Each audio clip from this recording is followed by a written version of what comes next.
All right, welcome back. So today I wanted to discuss and give you my top 5 war stories and things you should be looking into when owning long-term rental properties. Guys, it is not all roses in the real estate investment world. So I don't want anyone going into this thinking, oh my God, I'm going to get rich quick. I'm going to have no headaches. If you think that, you are wrong. We got war stories as real estate investors, and I want to give you some things to be looking out for. So 1, when you have rental properties, always think in the back of your head, there can be vacancies. You need to make sure that you have cushion and money set aside for those moments in time. If you have a tenant that's going to move out, or you have a tenant that's going to move out early, unprompted, the lease doesn't expire for another 3 months, is that okay for you? Can you financially carry the weight and make mortgage payments if you did not have a tenant in place in your rental property? Number 2, property damage. Do not go into owning real estate and purchasing long-term investment properties thinking that you have someone that looks amazing on paper. They have high credit, they have an amazing job, they have no eviction history, and they're gonna be this golden tenant, when in reality, you don't know what happens behind closed doors. None of us do. There's only so much screening we can do when we have a new tenant. So be ready for those, oh no, real estate investment rental moments, because they happen more times than not. I currently manage close to 100 rental properties. And I mean, literally the books that I can write on some tenants that I've come across in over a decade of managing rental properties. Most recently, I had somebody move out. They paid on time, no issues. Everything was great on paper. And when I went to do a final walkthrough, it was so concerning, and I was besides myself in what I saw. There was infested in cockroaches. This is not something that's new. I've ran into this one a few times. Usually when a tenant moves out, painting is one of those number one things. There's going to be common tenant wear and tear. There's going to be common wear and tear on a property in general.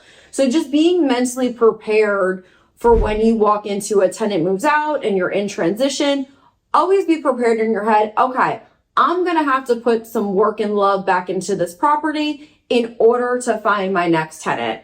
I never want anyone to go into it with expectations of one tenant moves out, the next one moves in, and there's nothing you have to do in between. It's very rare when somebody moves out that there's nothing to do for the next tenant to take possession. Painting, flooring, and cleaning are usually the top ticket items that I run across during my property management, and even for the properties that I own myself. Another thing to take into account is legal liability. Make sure you are up to code in everything you're doing at your property. Make sure you have smoke alarms, fire extinguishers. Make sure the batteries in the smoke alarms are changed. Test them between each tenant. I would also make sure the lease that you're using, especially if you're going to manage rentals yourself, have an attorney review it for you. Let that attorney who has real estate knowledge in your state give their opinion on what you should have in your lease to protect yourself. Because again, you go into this and you think this is the world's greatest tenant. Oh my God, they look great on paper. They're saying all the right things before they move in. Come to find out, the person that moved in is not the person you're talking to now. It's a flip of personalities. So never trust in what you see on paper. Always think that extra step and be ahead of everybody and make sure all your ducks are in a row for liability. Definitely having an attorney look over the lease that you're going to use. I wouldn't just go to google.com, what's the best lease to use in the state of Alabama? No, I would consult with an attorney, especially if you're going to manage the rental yourself when you have this lease. So figure out having fire extinguishers in the property, the smoke detectors, just making sure you're up to code and protecting yourself as best as possible when you decide to invest in real estate. Number 4, What I would also look into when investing into real estate is property management companies. What I would do, I would interview a few different property management companies in your area, 2 to 3, and get an idea for what they do. I would ask up front for their management agreement contract so you could look it over. And if you have any questions, you can ask them, because in the world of DocuSign, .loop, when they send you the paperwork, it's click, click, click, click. And it's very hard to read through and process everything. So I would definitely ask for their management agreement up front. I would also ask for a copy of their lease. So I would review their lease. If you have any questions about their lease, then you at that time can ask them questions. If you want to take that lease and have another attorney review that lease for extra protection, by all means, I would do that. The leases that we use in my property management company are extremely long. They're in depth. It spells out the tenant's responsibility. It spells out the owner's responsibility. So there's no gray area, and we're all doing what we need to do. And we go into this starting off on the right foot and knowing what the expectations are from the owner, what the expectations are from the tenant. And if there's anything we need to do in between, like we need to come in and do a repair, or we want to do our 6-month walkthrough or any walkthrough, we know if we give you 48 hours notice, then we should be able to have access to that property. So it's really good to get with that property management company just to see how they operate.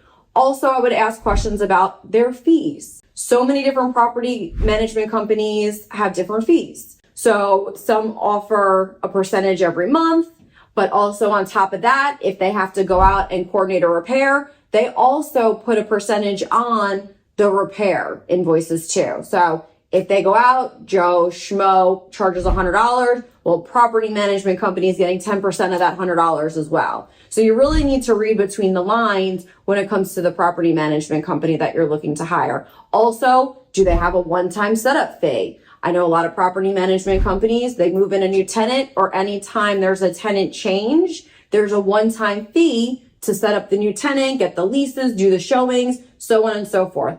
Also, do they take professional pictures? I know for us, I like to put my best foot forward out on the internet world, especially when rentals aren't flying off the market like they once were. So do you take professional pictures? What do you do to advertise and promote my property? Do you post things on social media? Are you going to put it on Zillow? What are you going to do to get my house rented ASAP? Another thing is too, I would ask a management company, what steps do you take to screen a potential tenant?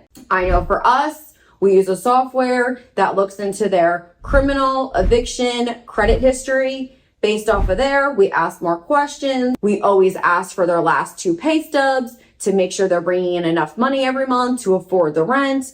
Also, we will ask for a past landlord reference if we feel the need to take that extra step. So what do you do as a management company to protect me so I don't have any issues? I know personally when I'm managing properties, I'm overthinking everything and analyzing everything somebody says to me. If they come in and start telling me stories, I know from doing this long enough, it ain't worth it. It ain't worth it to get occupancy, because I know in the long run, this can cause problems. So what are you doing, management company, to make sure that I have a qualified tenant in my property? Less headache for the management company, less headache for the owners. Another thing is too, when it comes to repairs with the management company, is there a cap on repairs, or what amount do you have to get approval from me, the owner? So I know most of my contracts are $500. A lot of my investors live out of state. So we have in there, if it's over $500, I'll call you for your approval. If it's under, I'm going to take the ball and just run with it. So just ask. There's so many questions to ask. And I think when you're first getting into property management and owning investment properties, you don't know the questions to ask. It's one of those things you really learn as you go. So take it from me. Here's some questions that you should be asking your management company. And remember, there's going to be tenant headaches. I know the number one issue when I have properties with pools, make sure up front you have a conversation. Who's going to manage the pool? Is it going to be the property owner, which I highly recommend the property owner pays for a pool company to keep up the pool? It's one less headache. So I would definitely remember you're going to have headaches as rental investment owners. It comes with par. When you're in Cabo having a nice vacation with your husband, literally, true story, the property's probably gonna flood. So always have in your head and be prepared for the oh no moments. And just like flipping houses, there's always gonna be an oh no moment. But if you're mentally prepared and you have cushion set aside, it's not life or death moment. You don't lose sleep over it. You just say, okay, we'll figure it out. Homes are gonna have problems. Things are gonna break down. That's life. That is the reality of property and real estate. A few incidences that I usually have with the property management company is, yes, there are some tenants, they start off great, they're the ideal tenant, and then all of a sudden they lose their job. So yes, chasing tenants for money comes into play. That's why knowing your laws really is helpful, because here in Alabama, after that 7th day they haven't paid, I give notice. You have 7 days to pay or quit. I send that notice out certified. And if they don't, then we start the eviction process. Here in the state of Alabama, and that's what I would also say, figure out what are your eviction laws. Is it pro-landlord? Is it pro-tenant? If you know these things up front, it is just way easier. Know the process. I know here in Alabama, the few times I've ever had to come across an eviction, it was a very fast process here in the state of Alabama. There wasn't a lot of wait time. We got it done. We filed it. We were in court within a month, and we were able to get that tenant out of the property. Always keeping in your mind and educating on yourselves about real estate and investing is total key to a successful property manager or investor. So I hope these tips helped. I hope you can learn from it. If you're looking to invest in real estate, please click on the link below. I would love, love, love to help you. If you have any more questions, let me know. See you next week.